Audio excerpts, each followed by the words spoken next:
Telugu digital media network లో political కేటగిరీలో #1 కేవలం 72 గంటల్లో 1,50,00,000 వ్యూస్ పైగా పాపులర్ టీవీ నెట్వర్క్. నమస్కారం అమ్మ, మీ పేరు? రేష్మ. ఏం చేస్తుంటారు మేడం? నేను హౌస్ వైఫ్ ప్రజెంట్. మొన్నటి వరకు ఫ్లిప్కార్ట్లో చేశాను, ఇప్పుడు హౌస్ వైఫ్గా చేస్తున్నా. మరి మీకు 3 పిల్లలు, వాళ్ళు మమ్మల్ని చూసి ఏం అడుగుతున్నారని వచ్చి జగన్ గారి గురించి చెప్తున్నారు. అంటే మీరు చెప్పడం వల్ల, లేదంటే నిజంగానే స్కూల్స్ ఇవన్నీ అలా ఉన్నాయా? ఇంతకు ముందు కన్నా స్కూల్స్ ఇప్పుడు బెటర్ అని అనుకుంటున్నా. ఎందుకంటే ఇంతకు ముందు టాయిలెట్స్ కానీ స్కూల్స్లో కానీ రెస్పాండ్ అయ్యేవాళ్ళు కాదు. ఇంతకుముందు స్కూల్స్లో ఫుడ్ పెట్టాలన్నా, పిల్లలు తినాలన్నా చాలా ఇబ్బంది పడేవాళ్ళు.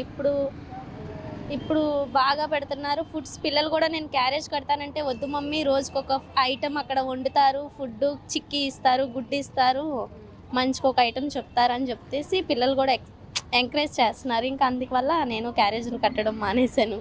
అవును, వాళ్ళు అసలు మమ్మల్ని చూడగానే మీరు దేని గురించి అడుగుతున్నారు అంటే, మా స్కూల్ గురించి చెప్తాం అని చెప్పేసి వచ్చేసి అడుగుతున్నాడు ఆ పిల్లాడు. అంటే మీరు చెప్పారా, వాళ్ళే వచ్చేసారా? నేను చెప్పలేదు, వాళ్ళు మమ్మీ ఇంటర్వ్యూ ఇస్తున్నారు, ఏంటో అడిగి వస్తానని చెప్పేసి బాబు వచ్చాడు. వచ్చేసి అడుగుతున్నాడు మీరు దేని గురించి అంటే, ఇట్లా మీ స్కూల్లో ఎలా ఉన్నాయంటే చెప్తున్నాడు బాగున్నాయి అని. అయితే మీకు కూడా బాగున్నాయి, అయితే ఇంట్లో చూస్తూ ఉంటారు కదా? బాగానే ఉన్నాయి. నేను ఇంతకు ముందు ప్రైవేట్ స్కూల్లో వేసాను. ప్రజెంట్ జగన్ గారు వచ్చిన తర్వాత స్కూల్ డెవలప్మెంట్ కానీ అన్నీ చూసి నేను ప్రైవేట్ స్కూల్లో 3కి ఫీజులు కట్టలేక గవర్నమెంట్ స్కూల్లో ఇంగ్లీష్ మీడియం రావడం, అన్నీ అమ్మఒడి పథకాలకు సంబంధించి పిల్లలకు సంబంధించిన ప్రతి ఒక్కటి స్కూల్కి సంబంధించి ఇప్పుడు ల్యాప్టాప్లు అనేది అందరు ఇస్తున్నారు కదా. అదే కిడ్స్ పిల్లలకి ఇంగ్లీష్ మీడియం చెప్తున్నారు అంటున్నారండి. ఎలా ఉంది పిల్లలు ఇంగ్లీష్ మీడియం? నేను ఇంటి దగ్గర స్కూల్లో వేసిన దానికన్నా చాలా బెటర్, 99% బెటరే. ఇంగ్లీష్ బాబు చదవడంలో కానీ చేయడంలో కానీ నాకు వీళ్ళిద్దరి మీద నమ్మకం ఉండేది. చదువుతాడు బాబు, నమ్మకం లేదు. స్కూల్లో వేసిన తర్వాత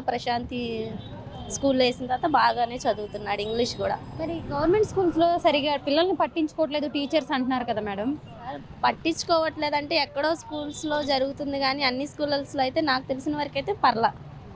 మరి మీరు స్కూల్కి వెళ్ళి చూసుంటారు, పిల్లలకు వాష్రూమ్స్ కానీ ఇవన్నీ ఎలా బాగుందా మేడం అసలు స్కూల్? ఇంతకు ముందు నేను చూసిన స్కూల్ కన్నా ఇప్పుడు స్కూల్ చూసింది బాగానే ఉంది. మొన్న నేను ఫస్ట్లో జాయిన్ చేసినప్పుడు తీసుకెళ్ళాను పాపని తీసుకొని వెళ్ళాను. నేను స్కూల్కి తీసుకొని వెళ్ళాను. అప్పుడు చూస్తే వాష్రూమ్స్ కొంచెం ఇబ్బంది పడేవాళ్ళు పిల్లలు. ఇప్పుడు మళ్ళీ మొన్న అక్టోబర్లో నవంబర్లో బాగా అవన్నీ పడేసి మొత్తం బాగానే కట్టారు, టాయిలెట్స్ కానీ అవన్నీ. ఓకే అండి, సరే మళ్ళీ ఎవరు రావాలనుకుంటున్నారు సీఎంగా? జగన్ గారు అనుకుంటున్నా నేనైతే.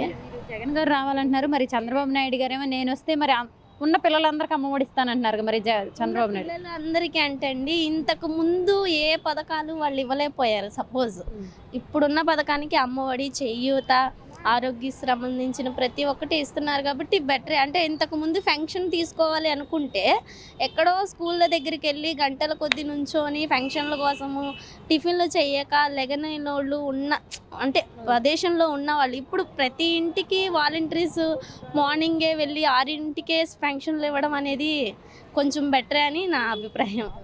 Thank you. హాయ్, మాట్లాడుతా అంటున్నావు కదా నువ్వు? ఏం పేరు నీ పేరు? కరిష్మా. ఏ క్లాసు? Second class. ఎలా ఉంది మీ స్కూల్? బాగుందా? టీచర్స్ బాగా చెప్తున్నారా ఇంగ్లీష్?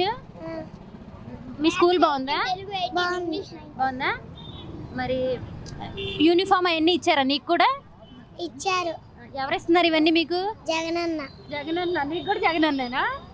సరే, మళ్ళీ ఎవరు సీఎం అవ్వాలనుకుంటున్నావు? జగనన్న.